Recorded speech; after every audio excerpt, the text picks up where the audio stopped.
747. Big 550 KTRS. Kathy Helbig joins us from the Kathy Helbig Group. Good morning, Kathy Helbig. Good morning, guys. Last week we talked about the timing for sellers. What about timing for buyers? Yes, if you're thinking about buying a home in the next 6 to 9 months, you really need to get started now. So first thing you need to do is check your credit scores. So know where your scores are at. You're allowed to get one free credit report from your annual creditreport.com.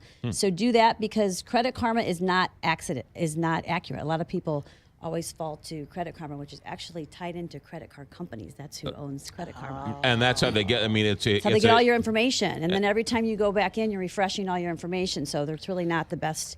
And you also said something interesting. It's free, so you don't have to pay for your credit report. Correct. There's a lot of places out there you get online, and by the time you go through giving all your information at the end, it says now for $29.99. So go to myannualcreditreport.com for free. So know your scores because that's going to affect your rate. And then talk with a lender early because a lender can now take what your scores are, find out from you what your situation is, and maybe give you some tips in the next couple of months to really jump that score up dramatically. It can jump up overnight with just doing a few little tweaks in your habits.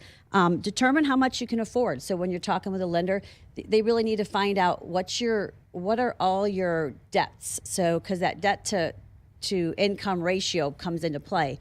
So they've got to figure out, do we need to consolidate some of those things? Do we need to pay some of those things off? There's really a good strategy involved when you start talking to your lender early. And then determining how much you can afford. Also, you want to look at, start gathering all your documents because that's the pain point for people. They're like, I don't know where this is. I got to put all this together. If you start early, things like your W-2 forms, your tax returns, your most recent pay stubs, credit cards, bank statements, your addresses of your last few houses you've lived in the past 5 to 7 years, your brokerage accounts and 401ks. Those are all things that are going to come into play later. So start grabbing them now. It's got to be significantly easier today than it was 20 years ago. It really, really is. Yeah. And then at this point, you want to really start narrowing down like subdivisions, areas, houses, and get with your real estate agent and really start dialing in because now you're getting close. You're making a down payment plan.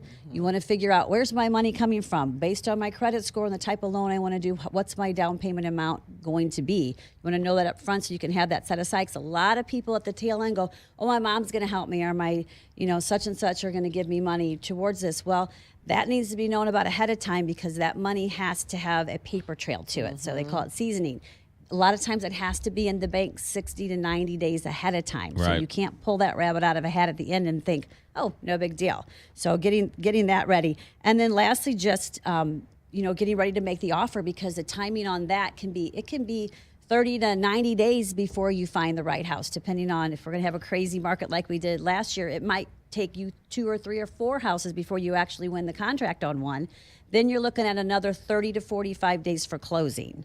What is what's your experience with people setting a budget and then staying that budget? I mean, somebody says, look, $300,000, that's it. Not a penny more than $300,000, and they end up buying a house for $325,000 or something. A lot of times that happens, but a lot of times they're not knowledgeable of their buying power, and so they start out either way too high or way too low, and then in this process of getting together with us and getting together with the lender, we start figuring out really where is their sweet spot that they need to be, which is why it's so important to do this stuff early, because there's nothing worse than you looking at houses in the wrong price point for yourself. Right. And then you get that adjustment, especially when it's falling in love with that lower. perfect That's house. like looking at a wedding dress that's too expensive. Exactly. It's like looking at a condo and then the fees being $600 a month in the fees for the condo that you can't buy. Who does that Who would weird ever stuff? do that? Right. All right, Kathy Helbig, 314-276-SOLD, 314-276-SOLD, or KathyHelbigGroup.com. Great as always. Thanks for coming in. Thank you. 741.